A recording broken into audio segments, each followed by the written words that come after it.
So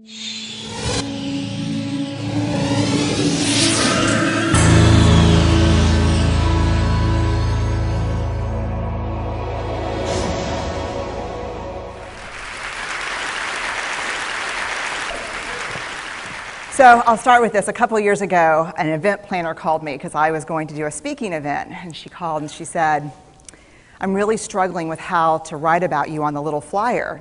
And I thought, well, what's the struggle? And she said, well, I saw you speak, and I'm going to call you a researcher, I think, but I'm afraid if I call you a researcher, no one will come because they'll think you're boring and irrelevant. And I was like, okay. And she said, but the thing I liked about your talk is, you're a storyteller, so I think what I'll do is just call you a storyteller. And of course, the academic, insecure part of me was like, you're going to call me a what? And she said, I'm going to call you a storyteller. And I was like, oh, why not Magic Pixie? I was like, let me think about this for a second. And so I tried to call deep on my courage, and I thought, I am a storyteller. I'm a qualitative researcher. I collect stories. That's what I do. And maybe stories are just data with a soul, and maybe I'm just a storyteller. So I said, you know what? Why don't you just say I'm a researcher storyteller? And she went, there's no such thing. So I'm a researcher storyteller. And I'm going to talk to you today. We're talking about expanding perception. And so I want to talk to you and tell some stories about a piece of my research that fundamentally expanded my perception and really actually changed the way that I live and love and work and parent. And this is where my story starts. When I was a young researcher, doctoral student, my first year I had a research professor who said to us, here's the thing, if you cannot measure it, it does not exist. And I thought he was just sweet-talking me. I was like, really? And he's like, absolutely. So you have to understand that I have a bachelor's in social work, a master's in social work, and I was getting my PhD in social work. So my entire academic career was surrounded by people who kind of believed in the life's messy, love it, and I'm more the life's messy, clean it up, organize it, and put it into a bento box. And so to think that I had found my way, to found a career that takes me, really one of the big sayings in social work is lean into the discomfort of the work. And I'm like, knock discomfort upside the head and move it over and get all A's. That was my mantra. So I was very excited about this. And so I thought, you know what? This is the career for me because I am interested in some messy topics, but I want to be able to make them not messy. I want to understand them. I want to hack into these things that I know are important and lay the code out for everyone to see.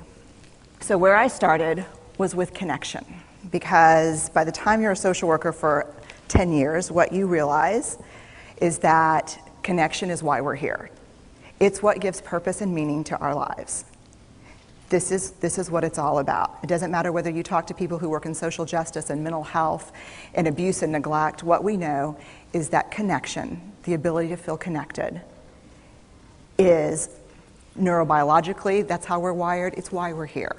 So I thought, you know what, I'm going to start with connection. Well, that situation where you get an evaluation from your boss and she tells you 37 things that you do really awesome and one thing that you can't, an opportunity for growth. And all you can think about is that opportunity for growth, right? Well, apparently this is the way my work went as well, because when you ask people about love, they tell you about heartbreak. When you ask people about belonging, they'll tell you their most excruciating experiences of being excluded. And when you ask people about connection, the stories they told me were about disconnection. So very quickly, really about 6 weeks into this research, I ran into this unnamed thing that absolutely unraveled connection in a way that I didn't understand or had never seen. And so I pulled back out of the research and thought, I need to figure out what this is. And it turned out to be shame. And shame is really easily understood as the fear of disconnection. Is there something about me that if other people know it or see it, that I won't be worthy of connection? The things I can tell you about it, it's universal. We all have it. The only people who don't experience shame have no capacity for human empathy or connection. No one wants to talk about it, and the less you talk about it, the more you have it. What underpinned this shame, this I'm not good enough, which we all know that feeling, I'm not blank enough, I'm not thin enough, rich enough, beautiful enough, smart enough, promoted enough. The thing that underpinned this was excruciating vulnerability. This idea of, in order for connection to happen, we have to allow ourselves to be seen, really seen. And you know how I feel about vulnerability. I hate vulnerability. And so I thought, this is my chance to beat it back with my measuring stick. I'm going in, I'm going to figure this stuff out, I'm going to spend a year, I'm going to totally deconstruct shame, I'm going to understand how vulnerability works, and I'm going to outsmart it. So I was ready, and I was really excited. As you know, it's not going to turn out well. You know this. So I could tell you a lot about shame, but I'd have to borrow everyone else's time. But here's what I can tell you that it boils down to. And this may be one of the most important things that I've ever learned in the decade of doing this research. My 1 year has turned into 6 years, thousands of stories, hundreds of long interviews, focus groups. At one point, people were sending me journal pages and sending me their stories, thousands of pieces of data, and 6 years. And I kind of got a handle on it. I kind of understood this is what shame is, this is how it works. I wrote a book, I published a theory, but something was not okay. And what it was is that if I roughly took the people I interviewed and divided them into people who really have a sense of worthiness, that's what this comes down to, a sense of worthiness. They have a strong sense of love and belonging. And folks who struggle for it, and folks who are always wondering if they're good enough. There was only one variable that separated the people who have a strong sense of love and belonging and the people who really struggle for it, and that was the people who have a strong sense of love and belonging believe they're worthy of love and belonging. That's it. They believe they're worthy. And to me, the hard part of the one thing that keeps us out of connection is our fear that we're not worthy of connection, was something that personally and professionally I felt like I needed to understand better. So what I did is I took all of the interviews where I saw worthiness, where I saw people living that way, and just looked at those.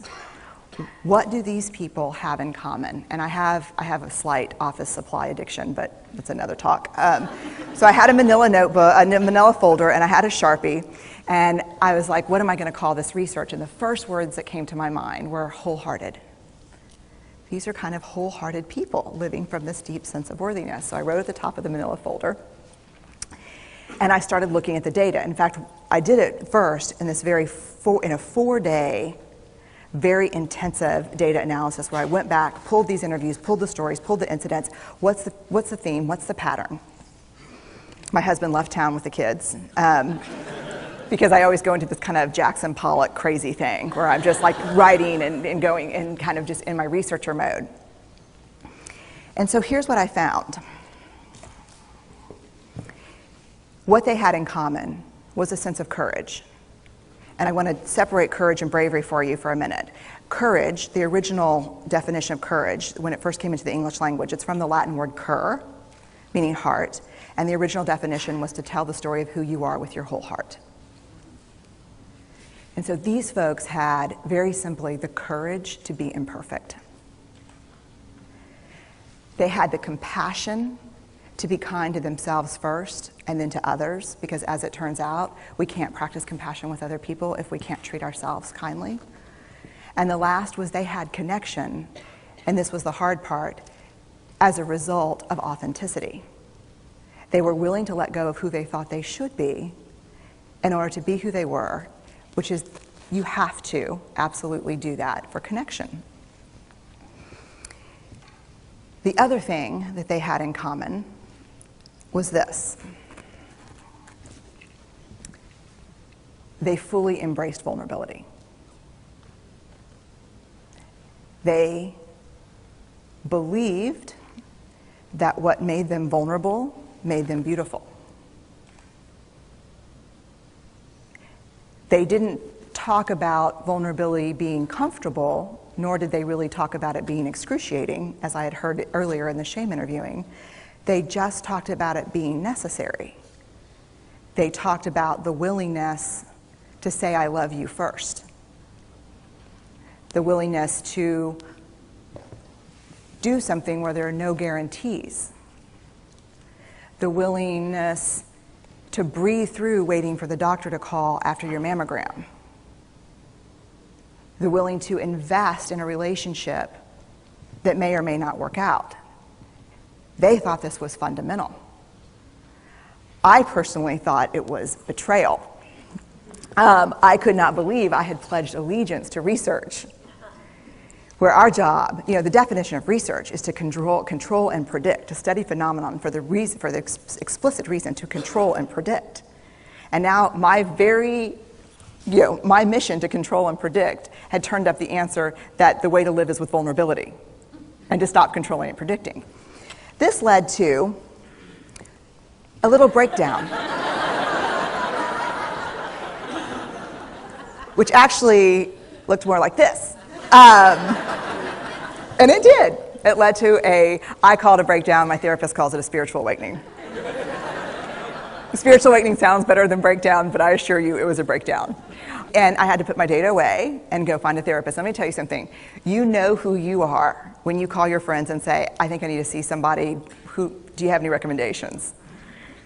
Because about 5 of my friends are like, woo, I wouldn't want to be your therapist. And I was like, what does that mean? And they're like, I'm just saying, don't bring your measuring stick. It's like, okay. So I found a therapist. My first meeting with her, Diana, I brought in my list of the way the wholehearted live. And I sat down, and she said, how are you? And I said, I'm great, I'm okay. And she said, what's going on? And I said, and this is a therapist who sees therapists, because we have to go to those because their BS meters are good. And so I said, here's the thing, I'm struggling. And she said, what's the struggle? And I said, well, I have a vulnerability issue, and I know that vulnerability is kind of the core of shame and fear and our struggle for worthiness, but it appears that it's also the birthplace of joy, of creativity, of belonging, of love, and I think I have a problem, and I need some help. And I said, but here's the thing, no family stuff, no childhood shit, I just need some strategies.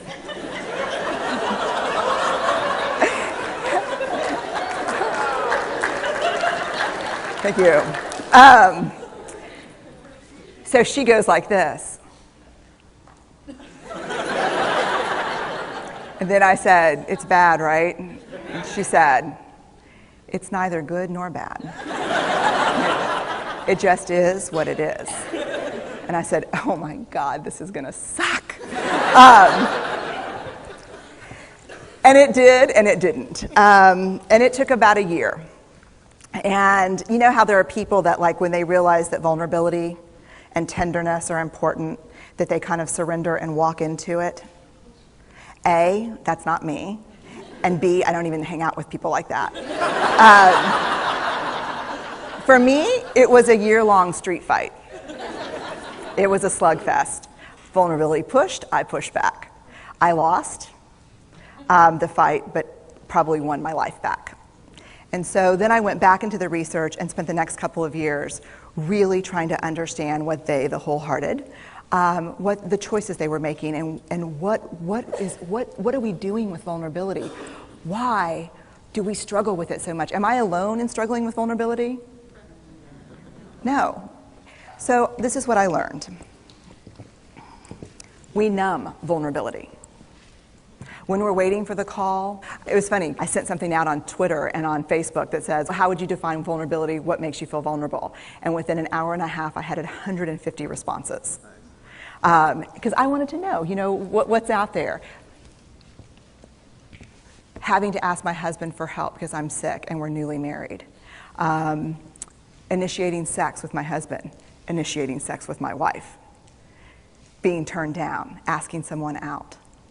Waiting for the doctor to call back. Getting laid off. Laying off people. This is the world we live in. We live in a vulnerable world. And one of the ways we deal with it is we numb vulnerability. And I think there's evidence, and it's not the only reason this evidence exists, but I think that it's a huge cause. We are the most in debt, obese, addicted, and medicated adult cohort in U.S. history. The problem is, and I learned this from the research, that you cannot selectively numb emotion. You can't say, here's the bad stuff. Here's vulnerability, here's grief, here's shame, here's fear, here's disappointment. I don't want to feel these. I'm going to have a couple of beers and a banana nut muffin. I don't want to feel these. And I know that's knowing laughter. I hack into your lives for a living. I know that's, God. You can't numb those hard feelings without numbing the other affects or emotions. You cannot selectively numb. So when we numb those, we numb joy. We numb gratitude. We numb happiness. And then we are miserable and we are looking for purpose and meaning. And then we feel vulnerable. So then we have a couple of beers and a banana nut muffin. And it becomes this dangerous cycle.